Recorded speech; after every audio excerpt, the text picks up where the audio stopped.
دوستو میں ہوں وصال اور ہم حاضر ہیں مڈ ایسٹ ٹاپ 10 کے ساتھ، یعنی مڈ ایسٹ کی 10 بڑی اور اہم خبریں۔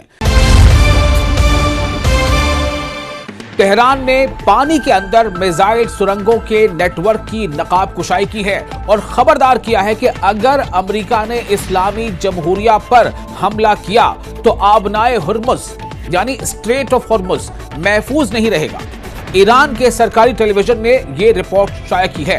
اب آپ سمجھیں کہ اسٹریٹ آف ہرمز اگر محفوظ نہیں رہے گا، اس کا مطلب ہے کہ پوری دنیا پر اس سے اثر پڑے گا، تیل کی قیمتیں شاید آسمان چھونے لگیں گی، بہت زیادہ اس سے تباہی اور ڈسٹربنس پیدا ہو سکتے ہیں۔ ایران کی وزارت خارجہ نے یورپی یونین کی جانب سے ایران کی اسلامی انقلابی گارڈز کور یعنی IRGC کو بلیک لسٹ کرنے کے فیصلے کی مذمت کرتے ہوئے اسے غیر قانونی اور سیاسی قرار دیا ہے۔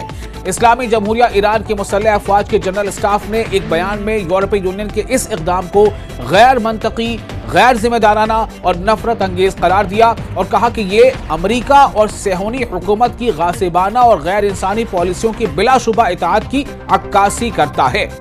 جنگ بندی کی خلاف ورزیوں کے دوران غزہ پر اسرائیلی حکومت کے فضائی حملے میں 2 شہری ہلاک ہو گئے ہیں اور کئی زخمی ہو گئے ہیں۔ الاقصی شہداء اسپتال کے طبی حکام کے مطابق یہ ہلاکتیں اسرائیلی حکومت کے لڑاکا طیاروں کی جانب سے وسطی غزہ میں المغازی مہاجر کیمپ میں شہریوں کے ایک اجتماع پر بمباری کے بعد ہوئی ہیں۔ وزیر خارجہ جیہون پیراموف نے کہا ہے کہ جمہوریہ آذربائیجان اپنی فضائی حدود یا سرزمین کسی بھی ریاست کو پڑوسی ملک ایران کے خلاف فوجی کارروائیوں کے لیے استعمال کرنے کی اجازت نہیں دے گا۔ گویا ایران کے حق میں ایک بہت بڑی خبر آذربائیجان کی طرف سے۔ آذربائیجان کی وزارت خارجہ کے مطابق بیراموف نے یہ بات جمعرات کو ایرانی وزیر خارجہ عباس اراغچی کے ساتھ فون پر بات چیت کے دوران کہی۔ علاقائی پیش رفت سے خطاب کرتے ہوئے بیراموف نے کہا کہ خطے میں حالیہ کشیدگی میں اضافہ تشویش کا باعث ہے۔ جمعرات کو ایرانی فوج کی جنگی تنظیم میں 1000 اسٹریٹجک ڈرون شامل کیے گئے تھے۔ ایرانی فوج کے کمانڈر میجر جنرل امیر حاتمی کی طرف سے جاری کردہ حکم نامے کے تحت سروس میں آنے والے نئے طیارے سے یعنی فوج کی 4 شاخوں کی آپریشنل صلاحیتوں میں نمایاں اضافہ متوقع ہے۔ ڈرونز کو فوج کے ماہرین نے وزارت دفاع کے تعاون سے تیار کیا ہے، جو ابھرتے ہوئے خطرات اور جون 2025 میں مسلط کی گئی 12 روزہ جنگ سے سیکھے گئے سبق کی بنیاد پر تیار کیے گئے۔ جمعے کے روز ایک امریکی فوجی بحری جہاز نے خلیج عقبہ میں لنگر انداز ہونا شروع کر دیا ہے کیونکہ ایران کے ساتھ کشیدگی میں اضافہ ہو رہا ہے۔ اسرائیل کی سرکاری نشریاتی ادارے کان نے یہ رپورٹ شائع کی ہے۔ یہ پیش رفت امریکہ اور اسرائیل کے درمیان جدید فوجی تیاریوں اور قریبی ہم آہنگی کے تناظر میں سامنے آئی ہے۔ ایران کی سپریم نیشنل سیکورٹی کونسل کے سابق سیکریٹری علی شمخانی نے خبردار کیا ہے کہ امریکی فوجی کارروائی کو ایک مکمل جنگ کا آغاز تصور کیا جائے گا اور فوری، جامع اور بے مثال ایرانی رد عمل کا اشارہ دیا جائے گا، جس میں تیل ابیب کے خلاف جوابی کارروائی بھی شامل ہے۔ جی ہاں، تیل ابیب یعنی اسرائیل، یعنی 2 ٹوک الفاظ میں ایران یہ اشارہ دے رہا ہے کہ اگر ایران پر حملہ ہوا تو ایران اس حملے کا جواب تو دے گا ہی دے گا، اسرائیل پر بھی حملے کرے گا۔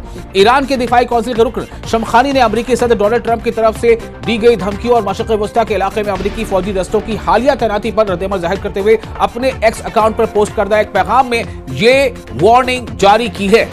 امریکی عہدیدار اور سفارتکاری سے واقف 2 عرب عہدیداروں کے حوالے سے ایسی خبر ہے کہ امریکہ اس ہفتے سعودی عرب کو ایران پر حملے کی حمایت پر آمادہ کرنے کی کوشش کر رہا ہے۔ در حقیقت ایسا محسوس ہوتا ہے کہ امریکہ اور اس کے خلیجی شراکت دار ایک دوسرے سے مختلف سمت میں بات کر رہے ہیں۔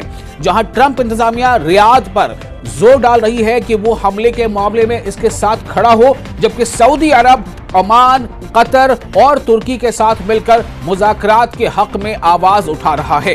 ایرانی وزیر خارجہ سید عباس اراغچی نے ترکی کے ساتھ مزید قریبی سیاسی اور اسٹریٹجک ہم آہنگی کی ناگزیر ضرورت پر روشنی ڈالی، جو سنگین علاقائی حقائق اور امریکہ اور اس کے شراکت داروں کی طرف سے بار بار بیان کیے جانے والے اشتعال انگیز مقاصد کے پیش نظر ہے۔ اراغچی ترک حکام کے ساتھ اعلیٰ سطحی مشاورت کے لیے استنبول پہنچ چکے ہیں۔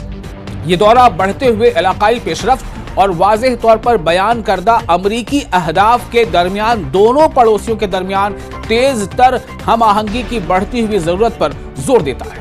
شام کی حکومت اور سیرین ڈیموکریٹک فورس یعنی SDF نے سیرین ڈیموکریٹک فورس نے کئی ہفتوں کی لڑائی کے بعد جنگ بندی کے ایک معاہدے پر اتفاق کر لیا ہے اور دونوں فریق اپنے فوجی اور انتظامی اداروں کو ضم کرنے کا منصوبہ رکھتے ہیں۔